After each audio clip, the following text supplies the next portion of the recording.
Hello friends, నేను మీ శ్రీదేవిని. Welcome to recipe box Telugu channel. ఈరోజు ఒక మంచి రెసిపీతో నేను మీ ముందుకు వచ్చేసానండి. బీరకాయ తొక్కు పచ్చడిని ఏ విధంగా ప్రిపేర్ చేసుకోవాలో చూపించబోతున్నాను. మనం బీరకాయ చెక్కుని తీసేసి వేస్ట్గా పడేస్తూ ఉంటాం కదా, అలా కాకుండా ఒకసారి పచ్చడిని ట్రై చేయండి. టేస్ట్ అనేది చాలా బాగుంటుంది. మరి దీన్ని ఏ విధంగా ప్రిపేర్ చేసానో తెలుసుకోవాలంటే వీడియోని ఎక్కడా స్కిప్ చేయకుండా లాస్ట్ వరకు చూసేయండి. దీనికోసం ముందుగా 1/2 kg బీరకాయల్ని శుభ్రంగా కడిగేసి పైన చెక్కు తీసేసుకుని చిన్న చిన్న ముక్కలుగా కట్ చేసి తీసుకోవాలి. ముందుగా స్టవ్ వెలిగించుకుని గిన్నెని పెట్టుకుని కొద్దిగా ఆయిల్ని యాడ్ చేసుకోవాలి. ఆయిల్ అనేది హీట్ ఎక్కిన తర్వాత దీనిలో ఒక 2 స్పూన్లు పచ్చిశనగపప్పును వేసుకోవాలండి. 2 స్పూన్లు మినపప్పును యాడ్ చేసుకోవాలి.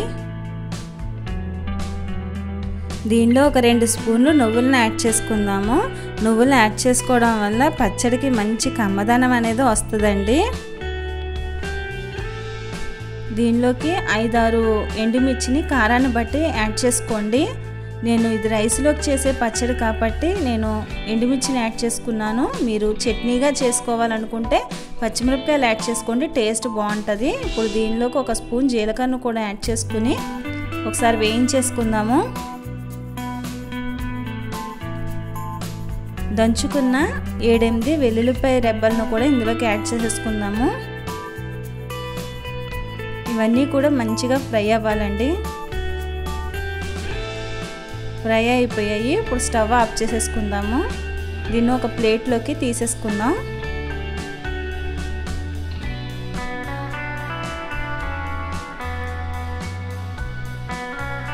ఇప్పుడు ఇదే గిన్నెలో మనం కొంచెం ఆయిల్ని యాడ్ చేసేసుకుని మనం కట్ చేసి పెట్టుకున్న బీరకాయ చెక్కును కూడా ఇందులోకి వేసేసుకోవాలండి.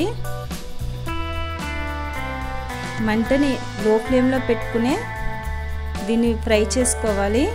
ఇది ఫ్రై అయ్యేలోపు మనం కొద్దిగా చింతపండును కూడా నానబెట్టేసుకుందామండి. ఒక బౌల్లోకి నిమ్మకాయ సైజ్ అంత చింతపండు నానబెట్టుకోవాలి.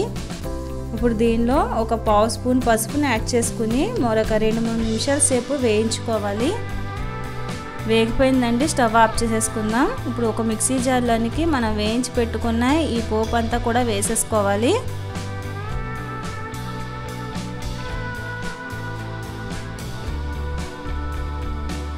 నానబెట్టుకున్న చింతపండును కూడా యాడ్ చేసేసుకుందాము. రుచికి సరిపడినంత సాల్ట్ని యాడ్ చేసుకుని మూత పెట్టేసుకుని ఒకసారి గ్రైండ్ చేసుకుందాము. ఇలా గ్రైండ్ చేసుకున్న దానిలోనికి మనం వేయించి పెట్టుకున్న బీరకాయ తొక్కును కూడా ఇందులోకి యాడ్ చేసేసుకోవాలి. నేను టమాటో పుదీనా పచ్చడిని కూడా వీడియో అప్లోడ్ చేశానండి. ఎవరైనా చూడని వాళ్ళు ఉంటే ఐకార్డ్లో లింక్ ఇస్తాను, ఆ వీడియోని కూడా చూడండి. దీనిలో కొంచెం వాటర్ని యాడ్ చేసుకుని మెత్తగా గ్రైండ్ చేసుకోవాలి. ఈ విధంగా ఉండాలండి. ఇప్పుడు దీని పోపు కోసం గిన్నెను పెట్టుకుని ఆయిల్ వేసుకుని శనగపప్పు, మినపప్పు, ఆవాలు వేసుకుని వేయించుకోవాలి. కొద్దిగా ఇంగువను కూడా యాడ్ చేసుకోండి, ఫ్లేవర్ బాగుంటుంది. 3-4 ఎండుమిర్చిని యాడ్ చేసుకోవాలి. ఇవి 2 నిమిషాలు వేగిన తర్వాత లాస్ట్లో కొద్దిగా కరివేపాకును కూడా యాడ్ చేసుకుని మరొక నిమిషం సేపు వేయించేసుకోవాలి. ఈ పోపు అంతా మంచిగా వేగిన తర్వాత మనం గ్రైండ్ చేసి పెట్టుకున్న బీరకాయ తొక్కును కూడా ఇందులోకి యాడ్ చేసేసుకుందాము. ఫస్ట్ టైం ఎవరైతే మన ఛానల్ని చూస్తున్నారో మరిన్ని మంచి రెసిపీస్ కోసం మన ఛానల్ని సబ్స్క్రైబ్ చేసుకోండి. ఈ పచ్చడిని ఇందులోకి వేసేసుకుని ఒక 2 నిమిషాల సేపు ఫ్రై చేసుకోవాలండి. అంతే, ఎంతో టేస్టీగా ఉండే బీరకాయ తొక్కు పచ్చడి అనేది రెడీ అయిపోయింది. చాలా టేస్ట్గా ఉంటుందండి. మరి నేను చేసిన ఈ రెసిపీ మీకు నచ్చినట్లయితే లైక్ చేయడం మాత్రం మర్చిపోకండి. మీరు ఇచ్చే లైక్ నాకు ఎంతో సపోర్ట్గా ఉంటుంది. లైక్ చేసి ఎలా వచ్చిందో కమెంట్ సెక్షన్లో కమెంట్ చేయండి. మీ ఫ్రెండ్స్కి, మీ ఫ్యామిలీ మెంబర్స్కి ఈ వీడియోని షేర్ చేయండి. మరిన్ని మంచి రెసిపీస్ కోసం నా ఛానల్ని సబ్స్క్రైబ్ చేసుకోండి. నా నెక్స్ట్ వీడియోలో మరొక మంచి రెసిపీతో మీ ముందుంటాను. Thank you for watching.